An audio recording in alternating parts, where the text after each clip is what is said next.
Good afternoon, everyone, and welcome to today's webinar. Grab a coffee, grab a notepad, because we've got an hour of top tips, insight, and ideas from the world of global sports brands. This webinar is going to look at a summer of sport on social media and have a look particularly at how global brands harness worldwide events to create awareness, experiences, and ROI. And we're really excited that we've got two global brands joining us today to share their experiences and ideas. They are Aston Villa Football Club and Warwickshire County Cricket Club. Just a couple of pieces of housekeeping before we get started. If you do have a question, make sure that you're logged into YouTube and you'll be able to enter those questions in the chat box in the top right-hand corner of your screen. We'll then pull these together and answer some of those at the end. Also, if you do have to dip off early, don't worry, because we'll be making a recording of this webinar and emailing it out tomorrow. So, as I mentioned, we're really excited to be joined by some fantastic brands today to share their ideas and experiences. These are your presenters for today. So myself, Stuart Banbury, on the left-hand side of your screen. I'm the marketing manager at Social Sign-In. We're also joined by James Jevons, who's the social media executive at Aston Villa Football Club. And finally, Sean Miller, who's head of content at Edgbaston Cricket Ground, which also encompasses the brands Warwickshire County Cricket Club, Birmingham Bears, and England Cricket. Just a couple of slides on who we are at Social Sign-In, for those of you not as familiar with us. So we're a complete social media management platform. We work with hundreds of global brands to help them really leverage the power of social media and bring together all of their social customer service, their social marketing, their PR and social listening into one platform so they can create amazing customer experiences and drive real marketing ROI. You can see on your screen at the moment just a selection of some of the brands that we work with, just to show their diversity and their breadth. So as you can see, everyone from sport, leisure, retail, hospitality, utilities, lots of public sector. So one of the favorite things about my job is I get to see how all these different brands are using and harnessing social media, and then hopefully get to convince some of their managers and directors to come and share some of their experiences on webinars like this today.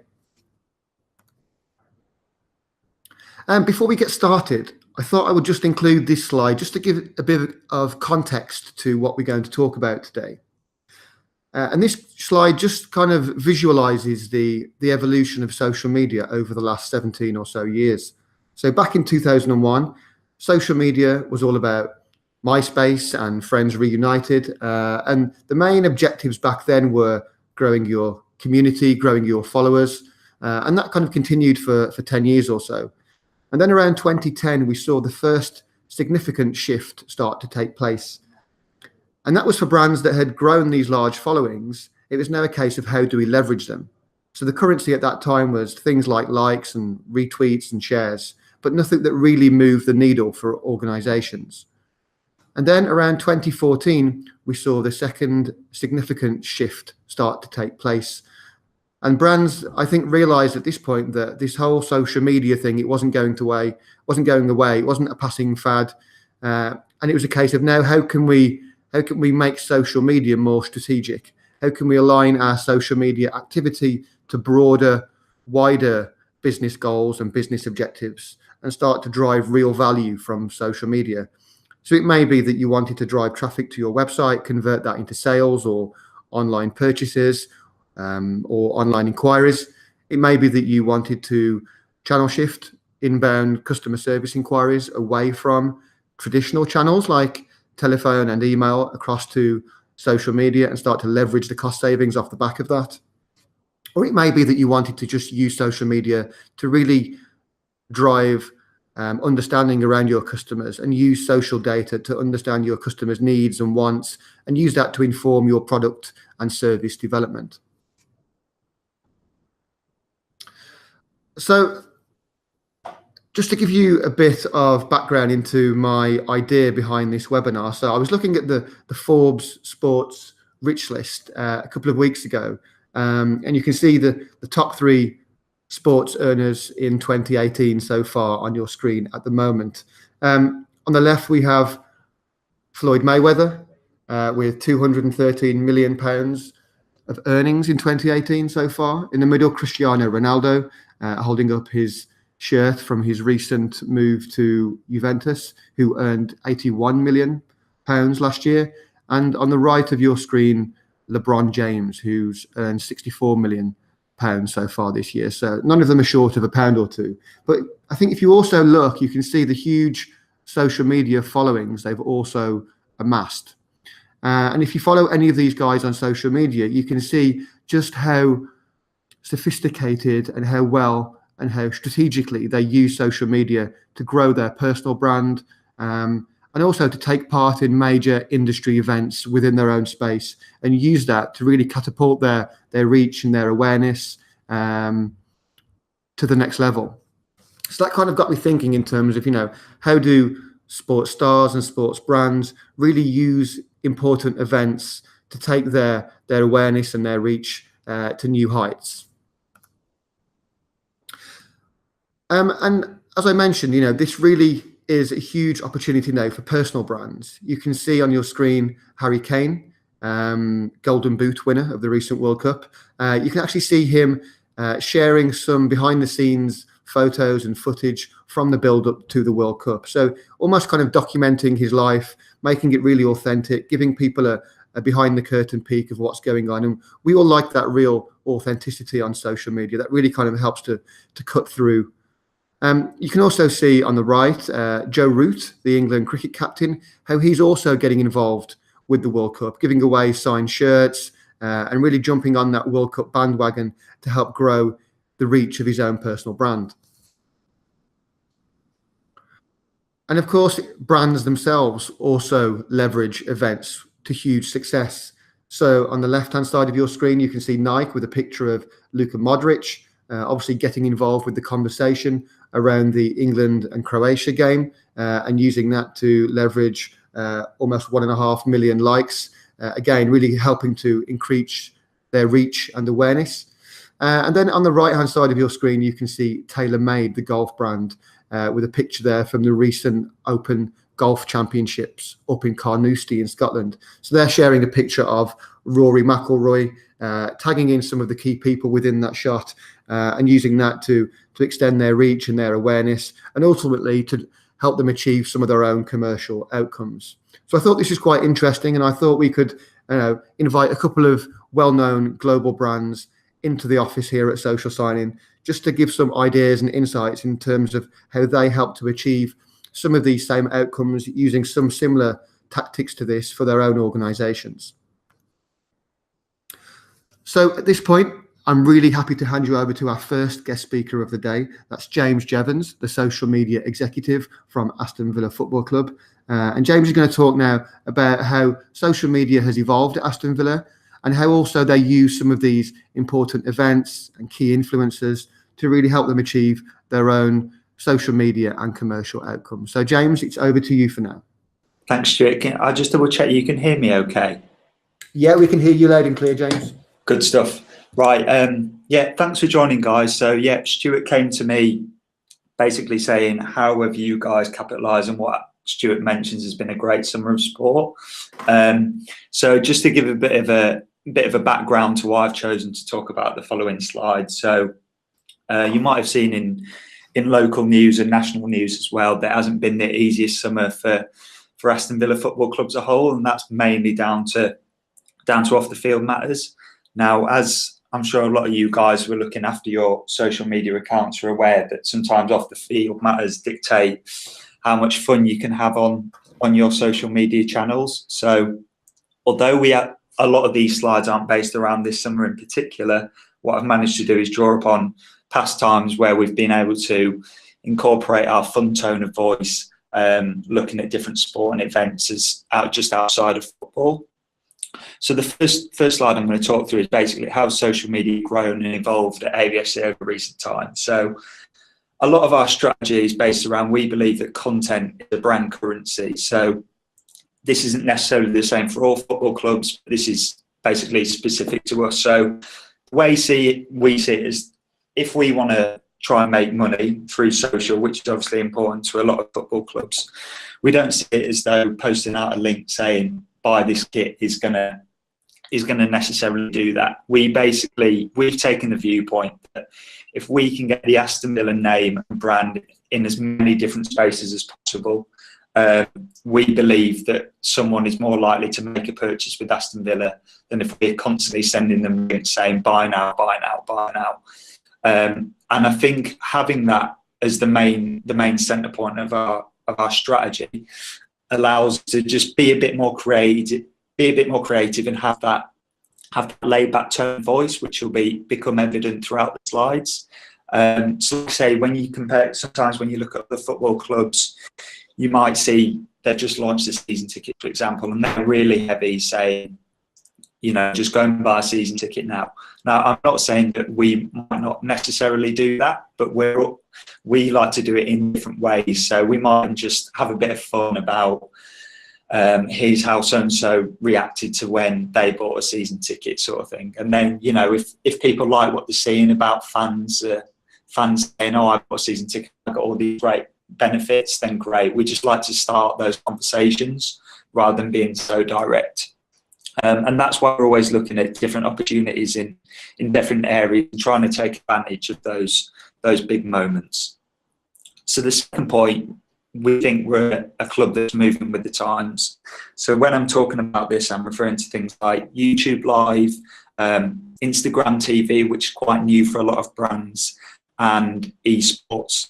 I think there's this viewpoint of Aston Villa that we're maybe stuck in the past, because we like to talk about history, but I don't think that's necessarily a bad thing.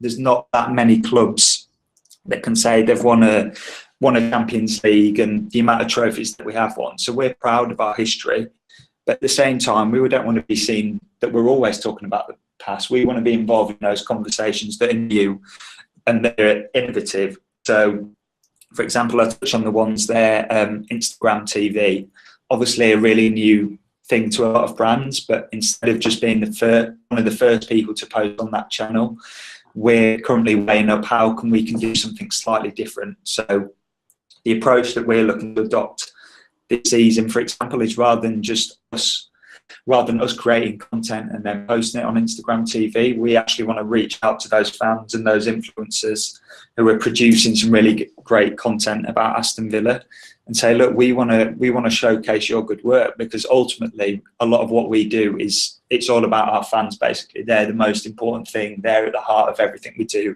whether that be marketing, ticketing, social media. So we're looking to try and do it in a slightly different way and encourage fans to send in their content, and then we're giving them that platform on that channel. Because I think anyone who says, we've cracked Instagram TV, when it's so new, I wouldn't believe it. So I think it's just about trying something different. If it doesn't work, then you can always go down another route.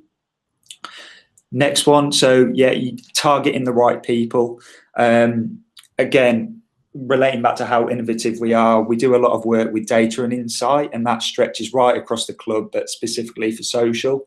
So from a social perspective, this is things like analysing which social platforms got the most football fans, which we found out is Facebook. And that's where, although we'll have the same strategy on every channel, we might adopt what we're talking about slightly differently on those channels. And there's examples of that coming up in a little bit. But when we talk about insight as well, it's doing things like paid social. So we're targeting those specific groups that we want to get a certain message out to. And especially with the way that the new Facebook algorithm is going, just posting something and expecting it to do well organically isn't necessarily going to work. So I think paid social is gradually becoming more of a big thing.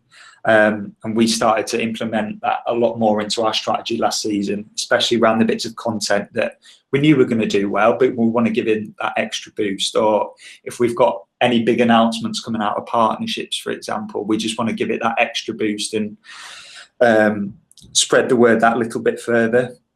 One of our big things about Facebook is we want to target non-Villa fans. So when we talk about a non-Villa fan, we're not saying, we're basically talking about people who haven't liked our Facebook page yet. So it's not that we're trying to convert people into becoming Aston Villa fans. It might just be we're trying to convert people into becoming fans of our content, sort of thing. And that links back to that overall strategy that I mentioned at the start. The more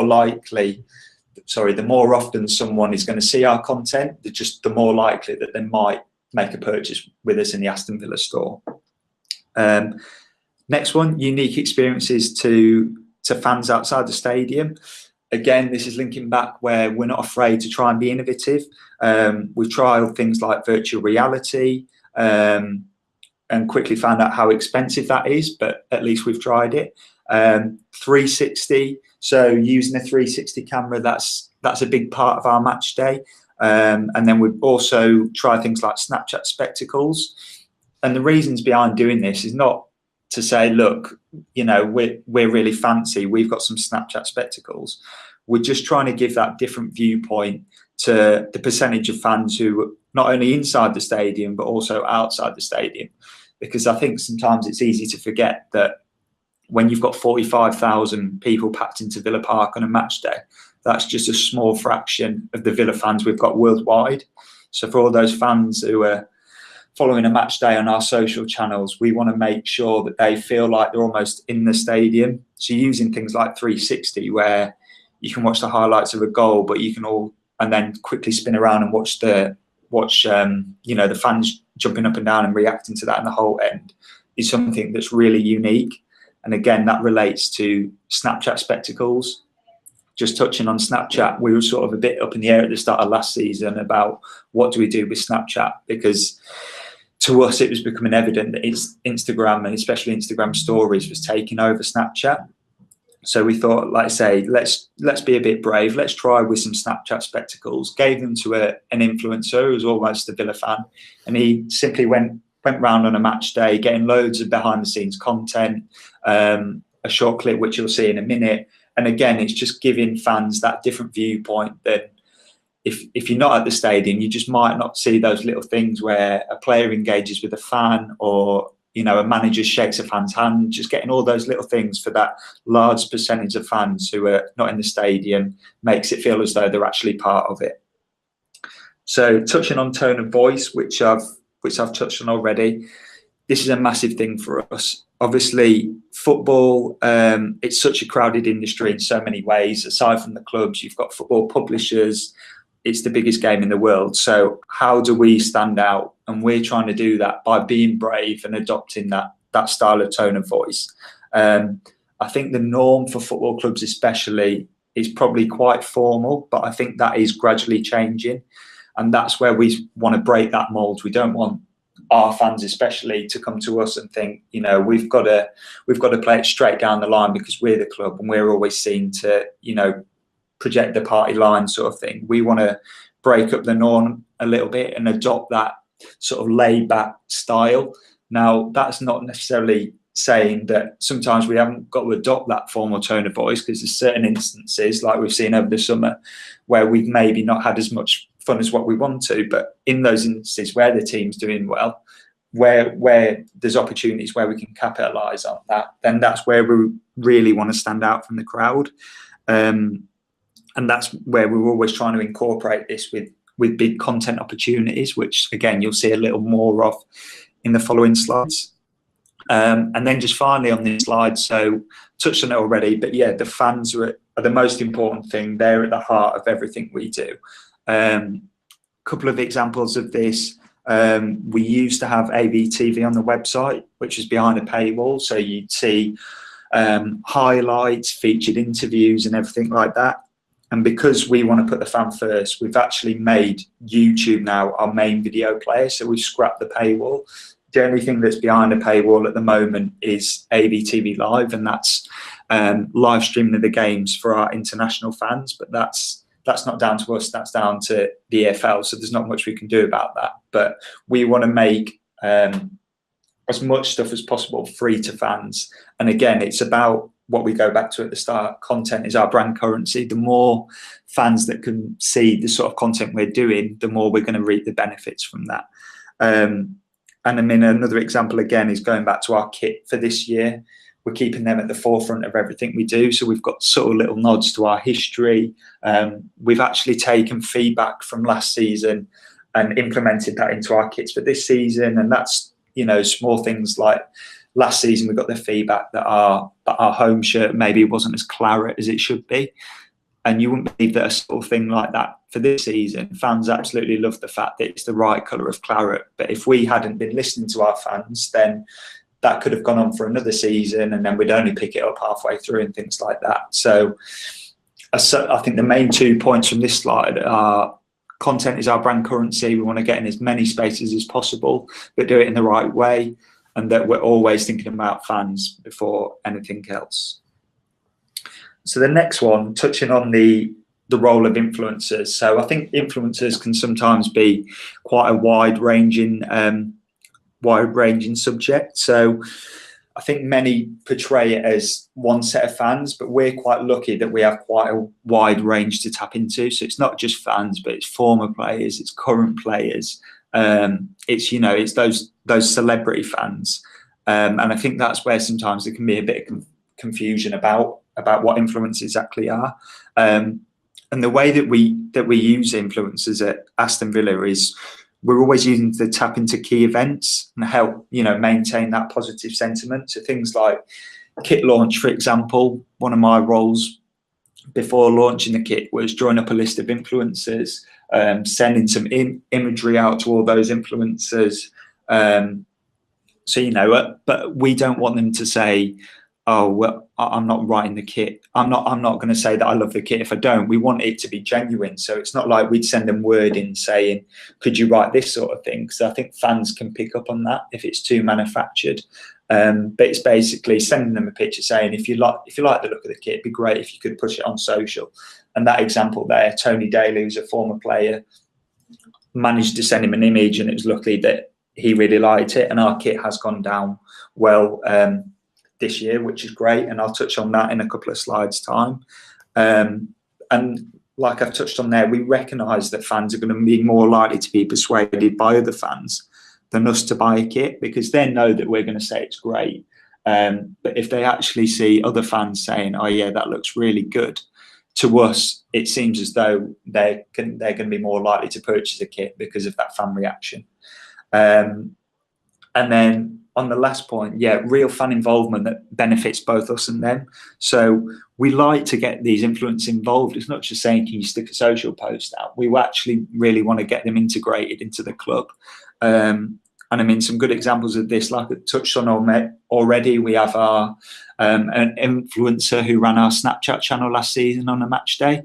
So as a fan, he actually got to go behind the scenes. We gave him 2 season tickets. He got to meet the players. I mean, Stuart, I don't know if you're just able to play that video in the top right. I'm not sure if that'll work.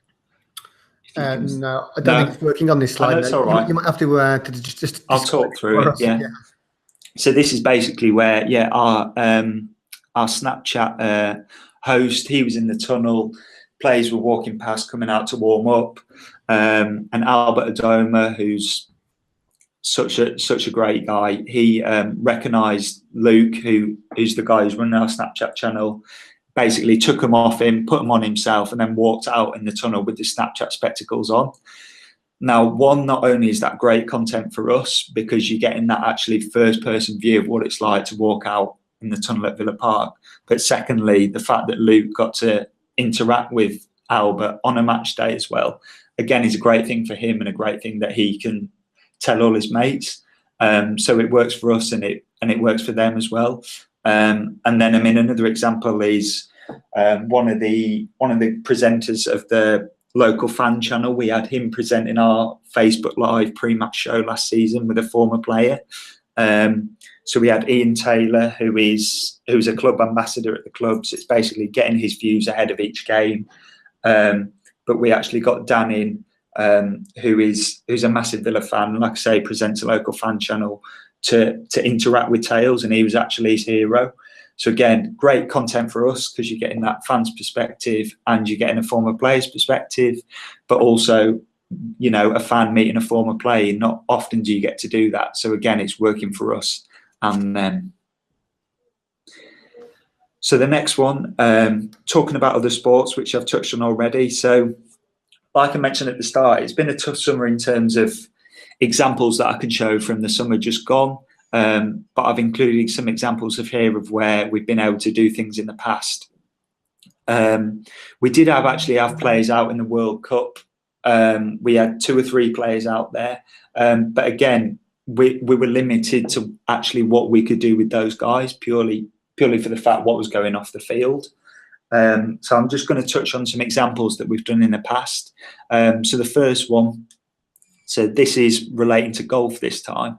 Robert Snodgrass, who was on loan here last season, and Conor Hourihane. We're going through a good run of form last season.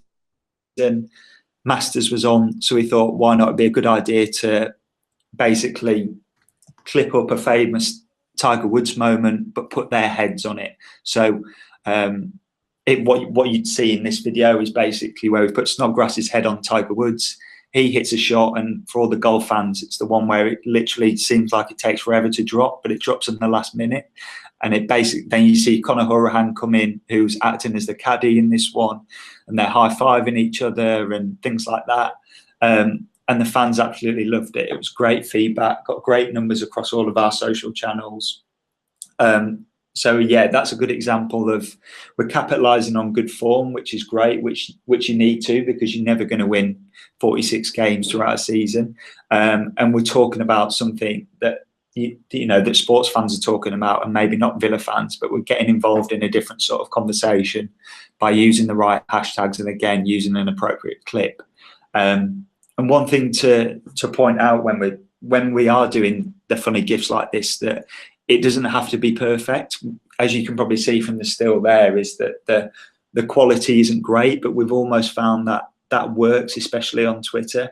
So for those of you who are massive football fans, if you look at the replies to any full-time graphic on a Saturday at 5:30, there will be a range of memes, GIFs, Photoshop photos and things like that. And that's what we're trying to do here, is sort of buy into that tone of voice. Again, just because we're a club doesn't mean that, you know, we have to be formal. We want to be that little bit different and make us stand out. And then another good example where we had to do this. So when we had the Beast from the East, I think it was earlier this year, again, obviously a trending topic for a few days. So we got a clip of a ski jumper and put, again, Robert Snodgrass, who was a really popular player last season, photoshopped his head onto a ski jumper, and then, you know, put something, the copy was something like flying into the training ground like ... Again, we like to think it was quite funny. Snodgrass, really popular player, so we knew that it was going to get a fairly good positive sentiment, but we're talking about something that's relatable as well by using that right hashtag rather than just posting a snowy picture of Villa Park, which, don't get me wrong, does work, but by mixing it up, you're just making the fans understand that tone of voice a little bit more. And then finally, so If Villa Were series, this was more a web-based series, but we did promote it on social. This is basically where we took 15 different sports, and what we did is mock up a uniform for each sport. So for example, one week we might do like a MotoGP bike, and that would, one of the good things about that is you think of a MotoGP bike is where they've got brands and partners all over it. So that's exactly what we did. So we had like a claret and blue bike, but we had all of our existing partners plastered all over it. And obviously when we're posting that out, that's great awareness for them. So it's a really quick win for them as well. And like I say, we did this for loads of different sports, but again, it's just giving ourselves an opportunity to get involved in different conversations by using appropriate hashtags, and especially if something, for example, like an F1 race is happening at that time, we're able to get involved in that sort of conversation. So touching on kit launch, which I have touched on briefly already, again, taking a different approach to it, not just posting photos out there saying, here's our new kit. We wanted to do something slightly different. And again, this was all about the fans. We knew that this kit was going to be really big for us because we recently signed an innovative deal where we're using a a local brand, Luke Roper, who you might have heard of. Now he's a massive Aston Villa fan. So for us already, that's a really unique thing for us, where we're not using one of the major brands. We're actually using an Aston Villa fan, and he's actually played a part in designing the kit. And this comes back to the whole thing about we're putting the fans at the heart of everything we do. The fact that, you know, we've actually got a fan who's designing the kit. He's almost living the dream. So it's telling that story. So again, that's naturally going to create some intrigue throughout the industry, not just amongst Villa fans, but amongst football itself. So what we try to do in terms of being innovative is present the kits in a unique way by launching a microsite. And we worked with Isobar on this. So this was basically a microsite where you could learn more about all the different aspects of the kit. So it's, why have we gone for that shade of claret? Again, touching back on the feedback that we received from fans. Why have we gone for a striped look? Why have we got part of the pride across the collar? Again, that relates back to fans. Why have we got the number 130 on the back, relating back to our history? Why have we gone for a white away kit? Things like that. So just that all in one place where you can really learn more about the kit. I think sometimes things like that are overlooked, and we get that fans, you know, they're either going to like the kit or they're not. But if they do like the kit, we want to tell them the reasons why we think it's great, and just do it in a slightly different way. And obviously a lot of this was on social, but it wasn't just on social. It was also out-of-home marketing. So we had stuff going on billboards right across the city, teasing it in that way. The next point, different way of marketing. So again, QR codes. So if you actually go to our Twitter channel now, you'd see that it's not your standard Aston Villa crest. What we've actually got is a QR code. So basically fans can scan that, and then it takes you to that microsite. So again, not only does that work on social, where, you know, we can link fans to click to the microsite, but it works out of home. It works if we have it in the shop, something for fans to actually engage in by scanning it.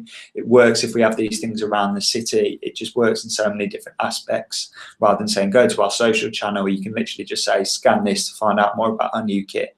So again, it's just doing something that little bit differently. Educating fans about the subtle details, again, something that I've touched on already, and I've mentioned it, sorry, I mentioned it again already, is that sometimes those little details are overlooked. Quite a lot of detail just go into putting a kit together. It's not just like a 2-week turnaround. Sometimes it can take a year, 2 years, things like that. So it's, why have we gone down this route? Let's say all those sort of things. Why have we gone for this colour? Why is the goalkeeper's kit, you know, like a lime green? Why have we done all these things? So it's just giving fans the chance to engage with us, give their feedback, and then ultimately we saw impressive results off the back of it. So it's all well and good trying to be innovative, but you need to believe in what you're doing. But luckily enough, I mean, the kit, all 3 kits that we've released so far are really strong. But from a social perspective, we have 39,000 unique visitors to the site, and they spent around 4 minutes average time on the microsite, which we think is really good. And again, that links back right to my first point in the first slide, is again, the more you're reading about Aston Villa, the more you're seeing about Aston Villa, the more likely you are to engage with us or maybe purchase something.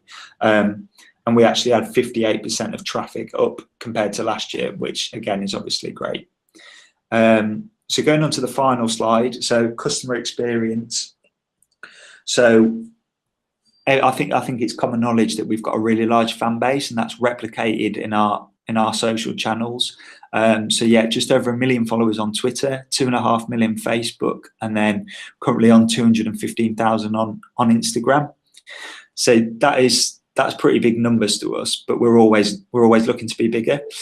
A lot of what we do is, we don't want to just push content out and then not care about the responses. We're always looking to engage where possible. And if you go on our Twitter channel today, you'll see good examples of that from one of the posts that we put out about one of the goals that we clipped up from the weekend. Again, it's just having that engagement with the fans, but we recognise that, you know, we can't engage with everyone. And that's why I'm going to touch on AVF support in a minute. Obviously, match day, biggest day of the week for us. So we know this is when we're going to get more engagement than others, aside from the big events.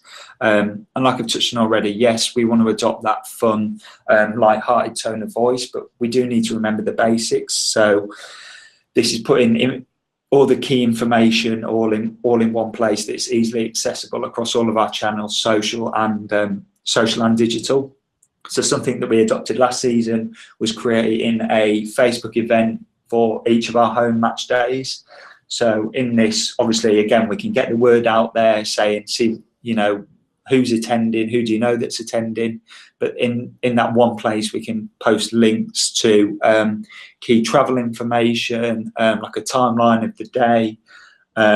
If there's anything special happening that wouldn't normally happen on a match day, just having that sort of one place that fans can go to chat to each other, but also we can get all that key info out there. And that relates back to our social strategy. We don't mind posting out. If something needs to be posted in terms of key travel info, obviously we'll do that because the fans need to know that.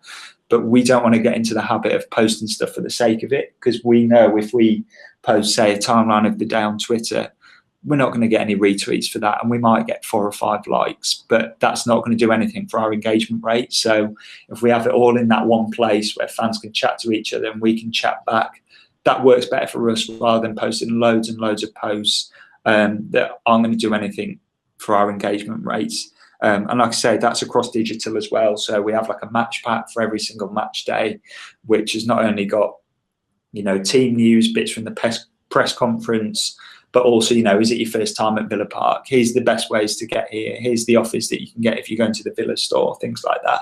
So it's not forgetting those things, but it's making sure that we're presenting them in the right way.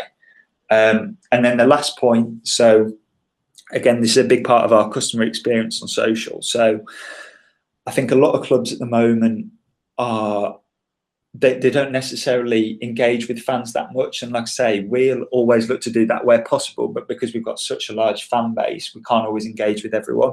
So this is why part of my thing when I joined 2 years ago was setting up a AVFC support channel where we can actually engage with fans in real time and talk about a range of issues.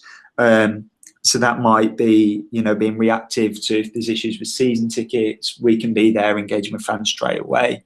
Or if we know we're about to announce something and we know that there might be a bit of uproar, then we can get things out proactively as well. So I think that's one of the big things for us. And without banging on about it, links back to that whole thing again, that the fan is at the heart of everything we do, right from having a laugh about a golfing gift from the Masters, all the way back to, you know, are you struggling to get to Villa Park? This might help. Here's a link to something. Here's a link to so-and-so. Even those fans that are travelling to away days to the other end of the country, obviously we don't want to ignore them. We want to help them because, you know, they're the ones that are spending their good money coming to watch the team. So that's a really big thing for us and something that we're trying to improve more and more.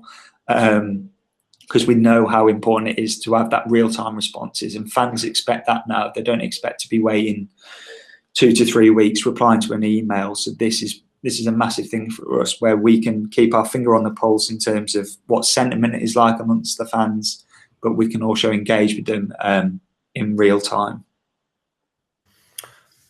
That's fantastic. Thank you. I haven't bored you, have I, Stuart? No. No.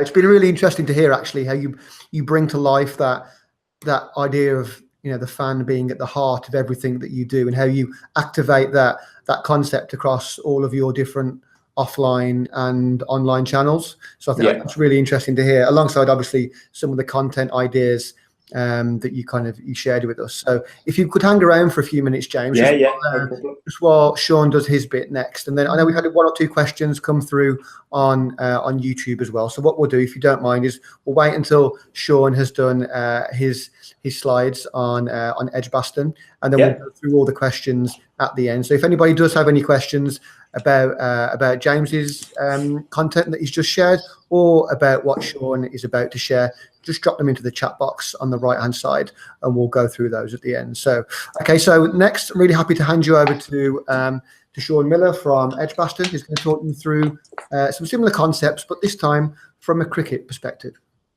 Good afternoon, sports fans. My name's Sean Miller. I'm head of content at Edgbaston. And what I'm quickly going to talk you through is how we're using our fan engagement through social signing. We'll show an example of one particular game that we've gone through, so you can sort of see all the facts and figures and how it's all played out. And you'll also see the back end of social signing in terms of how we're using analytics and reports and how that's going to influence our future content. So just a quick one on Edgbaston and cricket in general, because it's quite a complicated business setup and quite a complicated sport, but I'll try and simplify it as much as I can. So on the screen at the moment, you can see 3 logos. On the left-hand side is a Birmingham Bears logo. That's a bear with the scratch marks, and that's our T20 cricket brand. In the middle of the E is Edgbaston, and that's the stadium, and that's where England play. And on the right-hand side is the Bear and Ragged Staff, the traditional Warwickshire logo, and that's normally used for the 4-day and 1-day cricket team.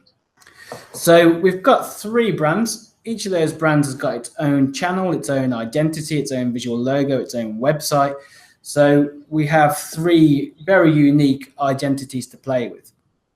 Now, in terms of what that means for the business, the domestic brands, the Bear and Ragged Staff Warwickshire and the Birmingham Bears, that's probably a less affluent revenue stream because, it's a domestic audience, it's a local audience, whereas Edgbaston, the England games, that's where we're talking about multi-million-pound games, and they're a larger audience and a bigger deal. And that's probably what we'll talk a little bit more about today. So in terms of fan engagement, what is fan engagement? Well, for us, it's about getting the right content in front of the right audience to get a positive reaction and interaction with our communication. We realise that social media isn't the silver bullet. Putting everything on social isn't going to ensure a sellout, but it is important that we are using this tool, and it's important we know how we're using it so we can measure the results of what we're trying to do. And I suppose that brings us on to, well, what are we trying to do? As I've touched on earlier, from an outside perspective, cricket is an almost mysterious game. It's got different formats: a 2020, a 5-day test, a 4-day county game. And there's all sorts of strange rules and weird terminologies like maidens, overs, Duckworth Lewis. And what we're trying to do is to cut through all of that noise and just deliver a great fan experience. And that's what our social channel is really all about across all the brands, really. They'll obviously vary in geekiness, but it's all about making sure whether it's our first time at a game for a fan or it's a 10th season for a Harden Warwickshire support, that they're getting the most out of that game, the most of that experience, and that we're capturing everything we do so that people want to return and come again. That's sort of the big picture, really. And from a social perspective, I suppose we're looking at creating an accessible product. So pre-game, in-game, post-match, we want to feel like our fans are actually part of this team, that there's a connection there and there's a uniform, joined-up approach to everything we do. And through social, we're able to produce exclusive content whereby, as James has touched on, from tunnel cam to player interviews to winning tickets inside the stadium, interacting with our hashtag #UBears, which you can see has got multiple touch points. It's not just on our Twitter or Instagram channel, it's on those fluffy headbands.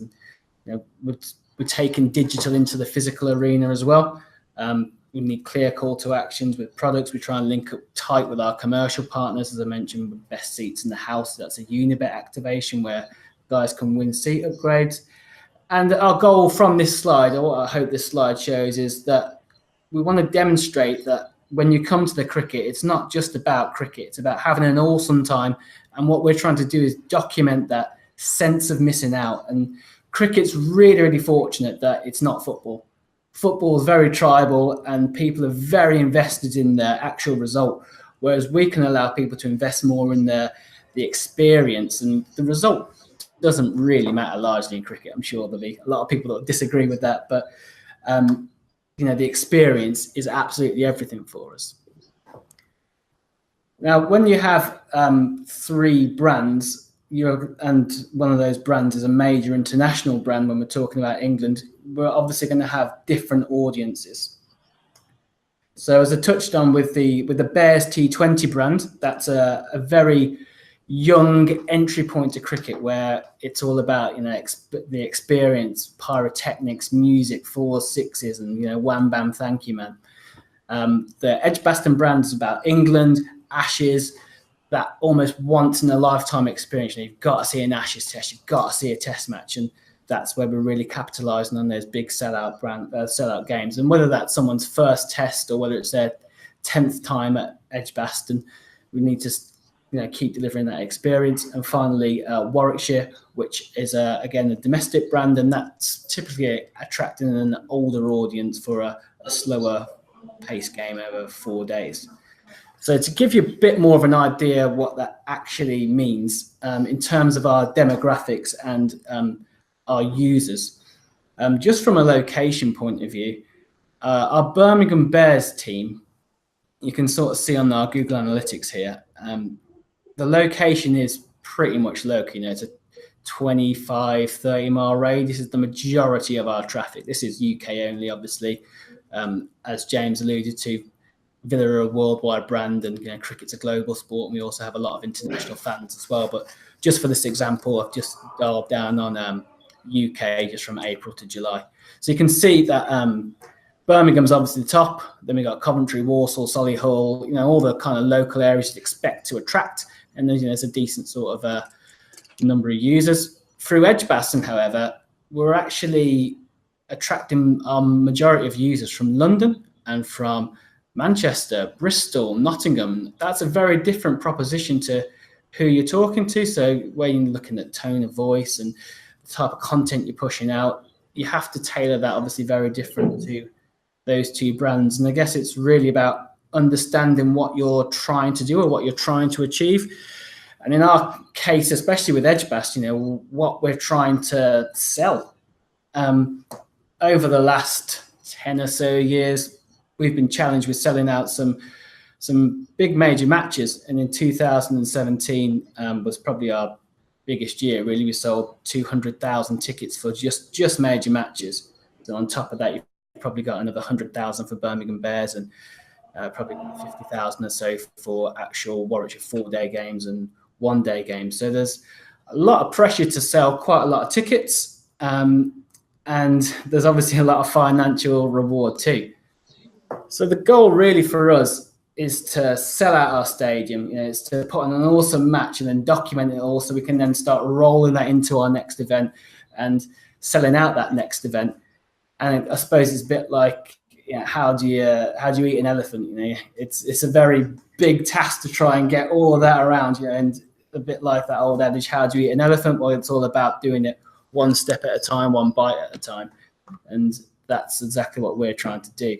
So the factors for success for us, whether it's through social or through web or just in general for ticket sales, really, the factors of success are clear product identification, so understanding what we're selling, who we're selling it to, defined windows, so when products are on sale and when products are off sale or when the game's about to start, and finally about driving urgency, so when tickets are selling out or when there's going to be a price rise, when we can start to really push sales. And social is a huge factor in driving urgency, and that's probably one of our biggest tools actually for selling tickets. What I want to talk through now is the England versus Australia game. So this game happened the 28th of June, maybe. I might be wrong on that one. We're going to another test match, so you always sort of roll on to the next one, so the date's sort of definitely eluding me right now. But anyway, I'm going to go into a quick case study, and I'll just explain exactly what we did for England versus Australia, how we use social signing, and you can sort of see the stats and the campaign that we ran. So this is basically the back end of analytics. I'm sure you're all familiar with this in social signing. You can see highlighted in red is the England versus Australia IT20 slide. So our campaign started in September, finished the 28th of June. So the game must have finished the 27th of June. We normally leave it running a day just to get those post-match bits. I've had an awesome day at Edgbaston yesterday, or shares, likes, blah blah blah. And you can see for the duration of this campaign, it was 300-ish days old. We pushed out about 170 odd posts. And the most important thing for us is the clicks that generates and the breakdown of those clicks across each platform. Going on to those post breakdowns, so you can see where we've been pushing out our posts. So Facebook, Twitter have got a different demographic for us, and LinkedIn, especially for corporate hospitality, that's another different channel, and the tone of voice will obviously change across all of these. And along the bottom as well, this is really interesting. You can see the engagement graph in terms of clicks per day with content we've put out. So you can see at the start and definitely at the end, there's a huge boost in interaction. And we'll sort of dive into that and look at exactly why that is and why that happened. Typically at the start, we'll announce tickets on sale, time to buy your tickets, and we'll start to roll out content. And then we'll probably put a price rise in around about the 1st of February, 31st of January. So there'll be communications leading up to that, and then other communications as we go into the actual game. So just deep diving a bit more into the content, you can see some of our more successful posts. I've highlighted in red early and late posts, so you can see that, again, that's reinforcing, I suppose, the trend that people are interested in early and people are interested last minute, and what are these posts, why are they interested, and why is the middle bit so hard to keep that momentum going. So you can see our most successful post was a spectator guide. So when we spoke about the different geolocations of our customers, spectator guide obviously makes loads of sense because people want to know how to get to the ground, where to park, can we travel by train with one of our partners, Virgin Trains, what can we do on the day. So that's obviously a major driver. And then also you can see on the left-hand side towards the bottom in April, ticket update, there's 18,000 tickets sold. Don't miss out, be quick, if you're not fast, you're last. And also on the right-hand side at the bottom, when tickets went on sale, that was also a big driver for us too.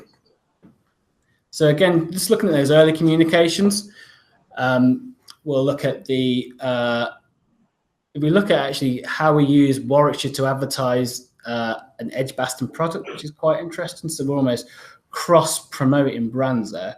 So within the stadium, there'll be a members lounge. And if you're a Warwickshire member, like a 4-day season pass holder, then you'll have access to a specific lounge.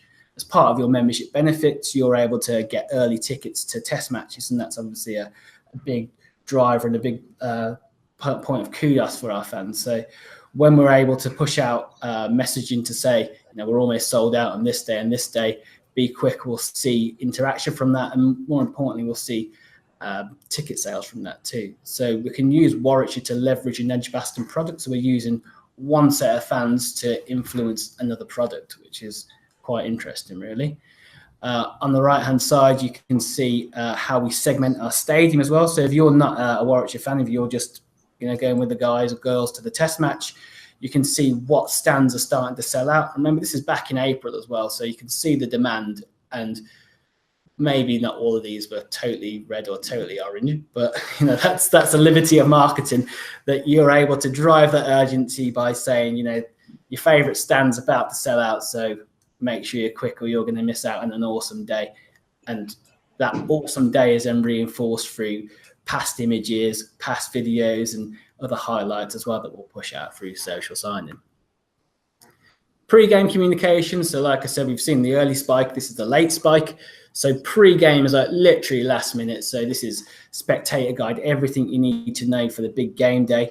And this is a big driver for us in terms of attracting our audience and getting engagement, interaction, last minute questions, last minute problems, I guess, of having booked parking, or I've lost my tickets, or I moved house and my dog ate my tickets. Or, that's a real driver for sorting out a lot of problems early. And people do tend to think that once you've sold the tickets, it's job done, but actually it's only half the job. You then got to get all these people, 25,000 people into your stadium, and you need to avoid queues. You need to try and make sure that their food and beverage spend is coming up, and you need to really try and make their whole day as stress-free as possible. And also our day as stress-free as possible as well. We don't want to be panicking and running around like crazy people. We want a nice, easy day where people are in the ground early and having a good time and see an awesome day of sport. So jumping on that point a little bit more, actually, you can see The day before the game, there's a weather report to say, it's going to be an awesome day. Make sure you bring the sun cream and, sunglasses and get down early, avoid queues, the bars are open, the World Cup's on. And it's reinforcing that spectator guide again. And every spectator that can come to our ground earlier rather than, a local pub in town or, the pub over the road is better for us. It's better for our business. The longer we can keep hold of our fans, the better, really. And then also on the right-hand side, throughout the day, you can see it's a book signing, but we'll post regularly throughout the day of activations around the ground. That might be a book signing, might be a kit launch, might be a talk somewhere or another interactive experience. A third-party partner from England Cricket might be doing a VR show or, anything could be happening. And a lot of our fans, it will be their first time. So we do have a duty to notify these guys across social, across big screen, across IPTV around the stadium as well. And I suppose most importantly, it's about maximising profit. That's the cold hard facts while we're all here is to make cash, really. It's nice to point people in the right direction, but at some point you also need to help them out in parting their money from their wallet into yours. And I suppose that the main goal is to have an awesome day. And that's what we try and create at Edgbaston, that it's not about the cricket necessarily. It's about the experience. It's about you, your friends, having a great time around the ground and wanting to come back again and feeling like you've been part of a really special sports experience. Full houses, happy fans, and that's a job well done for us, and pats on the back all around before we roll into the next one. So how do we make that happen? So I suppose our secrets to success, first of all, is to empower as many people in your team to use social media, social signing as you can. If you rewind the video, you'll see on the previous slide of the top posts, none of them came from me. They came from other people within the team. And the more people you can empower, the less your workload is, the better experience, the better content you can create. Also, you need to understand what you're trying to do, understand the metrics in terms of, we might have not had a lot of retweets on a certain post, but our click-through was high, so that meant we've got a lot of ticket sales. If you're pointing out a post about, buy these tickets because they're selling out, you're not expecting to see retweets or likes, and that's not your currency there. Your currency is click-throughs, and that's what's important, because that means that people are moving on to purchase. And I suppose last but not least, a massive secret for success for us was the people that we empower. We then talk to the guys at social signing, make sure people are trained up properly, and deliver the product to the best of its capability. Not one person can't do everything, so make sure you can spread the workload, but also make sure those digital ninjas' swords are as sharp as possible. And that's sort of it. After that game, we're rolling on to the next one now. We've got a test match on Tuesday for 5 days. And then as soon as that game finishes, we're going on sale with the Ashes. So we'll be taking all of our learnings from our India test match, and we'll be rolling all that into pre-purchase, register for interest, all that kind of stuff almost immediately, because the circle never stops. You got to keep going, and you're on the treadmill and need to keep making cash and paying the bills. And that's all from me. Thank you very much for your time.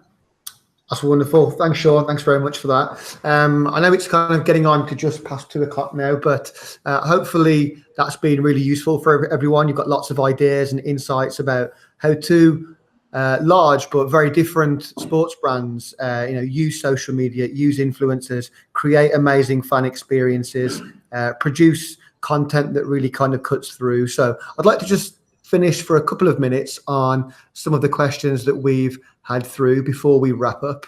If you do have any questions that you haven't submitted yet, just type them into the control panel in the top right hand side of your screen on YouTube, and we'll get through a couple of those. But the first one we've had through is from Rob Partridge, and Rob asks, how much do you interact with other clubs' social media teams, both publicly on channels and privately behind the scenes? So James, can I just give that one to you first, just to give your 10 pence worth on that? Yeah, I think for us, it's sort of, if the opportunity arises, then we'll get involved, I think. Just trying to think of a good example, a couple of good examples from last season where Leeds United redid their badge, so they had a major makeover in terms of what their badge looked like. Came out with this brand new concept. All the guys, we were obviously keeping our finger on the pulse, what was big on social. This gradually got loads of traction. And one of the guys instantly recognised that it looked like a crest from Pro Evolution Soccer. So I think they were called like West Yorkshire Whites or something like that. And we just happened to be playing Leeds United in, I think it was like the following month or something like that. So again, adopting that light-hearted, let's have a laugh where possible tone of voice, we mocked up like a ticket graphic, which we would do anyway, but this time we used their new crest.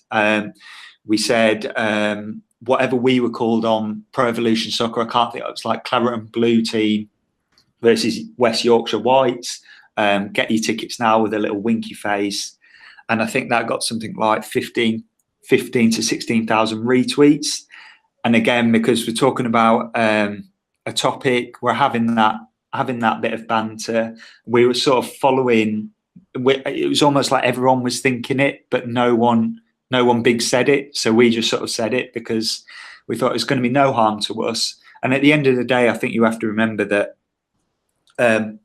Twitter's there to sort of have a laugh. Like, you know, a lot of things get chucked about in different ways in terms of like death threats. Oh, you better announce this player or something's going to happen, something like that. But you've just got to remember that it's social media. Everyone's got a view.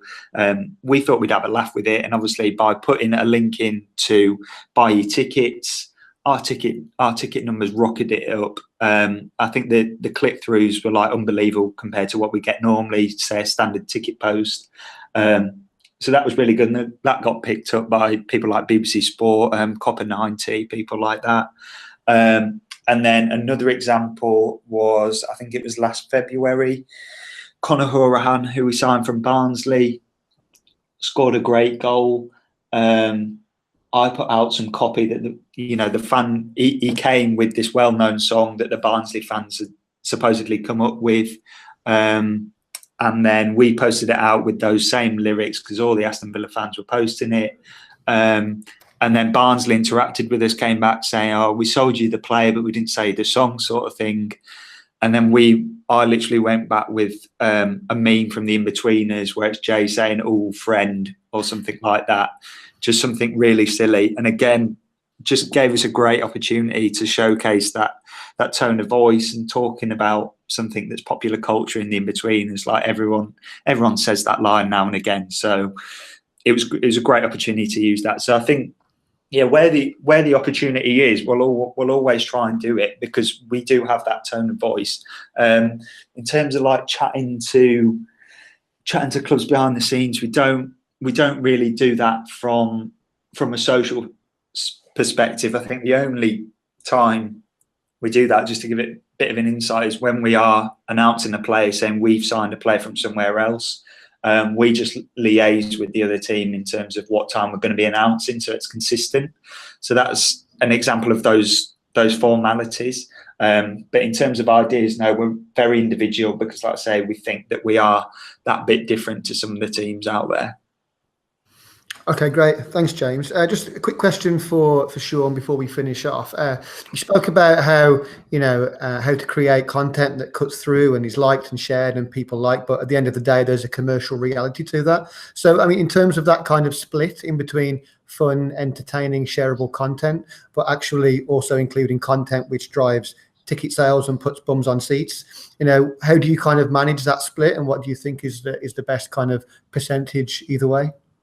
I think that all content should have a call to action, whether it's a silly meme or a funny reply or interacting with the player. There should be something that the fan, the viewer, the user can actually do with the content. Sometimes you'll see like a funny reply or a funny thread, but there's actually nowhere to click or do anything, and it's almost an opportunity lost, really.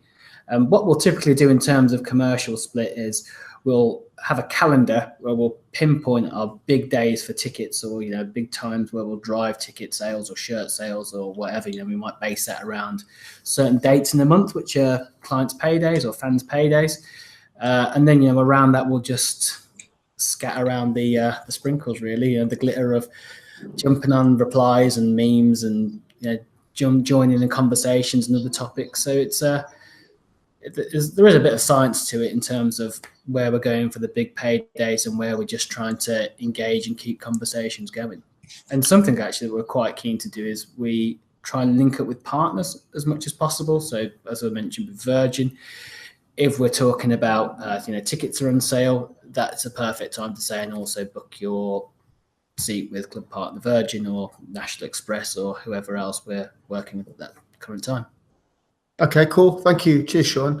Okay, I know it's kind of 2:10 now and you're all itching to get back to your desk and crack on with your work. So just like to thank our guest speakers again, James Jevons from Aston Villa Football Club and Sean Miller from Edgbaston and Warwickshire County Cricket Club. They provided some great insights today. Hopefully lots of ideas and inspiration for you guys to go and have fun, play around, but also drive those real world outcomes that I know you're all looking to do. So our next webinar will be on the 22nd of August at 1 o'clock. So we'll be sending out some emails about that soon.